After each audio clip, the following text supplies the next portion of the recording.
Bon, alors de toute façon, vous étiez habitué à l'aventure parce que vous avez fait rendez-vous en terre inconnue avec Frédéric Lopez. Il a dit quoi pour vous décider que c'était un brunch à New York avec des hipsters, un truc comme ça? Je ne vous vois pas partir en Éthiopie avec Frédéric Lopez.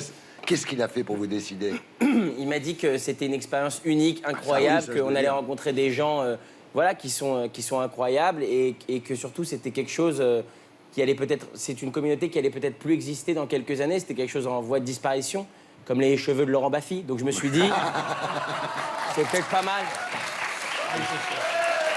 Elle était belle, la mission. Vas-y. Ça lui fait du bien, ça le calme. Non, bah, Donc, je me suis dit- Lopez, il était très inquiet quand même. Il s'est dit, je me demande si c'est pas une erreur de casting. Kev Surtout est ta arrivé. gueule à l'arrivée. Kev est arrivé en... J'étais choqué, vraiment. Il a dit... T'avais jamais vu une noire, t'as fait Il a dit, Kev a pleuré en arrivant et a pleuré en partant. En même temps, je vais vous dire un truc. Entendre Frédéric Lopez vous répéter toutes les 30 secondes, c'est beau, hein, c'est beau. Moi, j'aurais pleuré aussi. Et je l'aurais étranglé, je pense. Non, mais c'était une expérience incroyable, très intéressante. Et c'est vrai que c'est un vrai choc.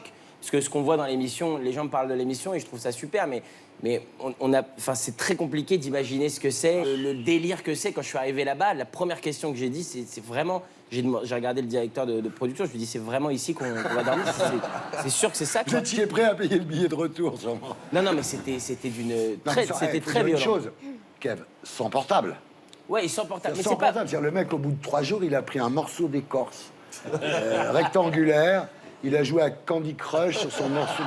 Il était... Non, mais il y a plein de trucs qu'on ne voit pas dans le film. Par exemple, il n'y a pas de téléphone, mais c'est pas ce qui m'a gêné le plus. Par exemple, ils ont des bâtons, des petits bâtons comme ça, les suris. Et pour s'amuser entre eux, ils se mettent des coups de bâton. Ouais. Du coup, c'est vachement cool parce que tu te balades avec eux dans la forêt et tu te prends des coups de bâton toute la journée, tu vois. Et moi, je leur disais arrête, et ils ont pendant longtemps cru que arrête, ça voulait dire vas-y, on en rigole, on est en rigolade, quoi, tu vois. Donc, c'était assez complexe le truc des je dois bâtons. dire. Il y a un truc qui a marqué les gens quand ils ont vu l'émission, les gens m'en parlent beaucoup dans la rue, ils sont tout nus. C'est des gens qui sont tout nus. Et donc, ils sont aussi très tactiles. Donc parfois, ils te font des gros câlins comme ça et tu sens un truc qui tape sur ta cuisse, tu vois.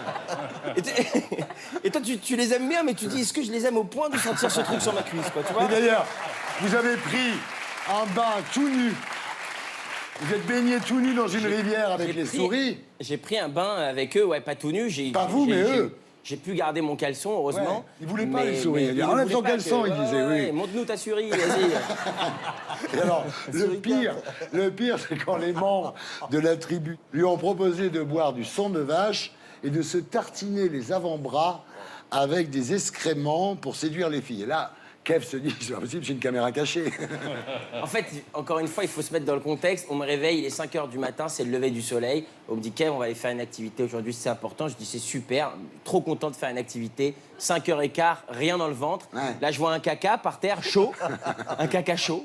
Je dis, bon, c'est du caca chaud, quoi. Rien de...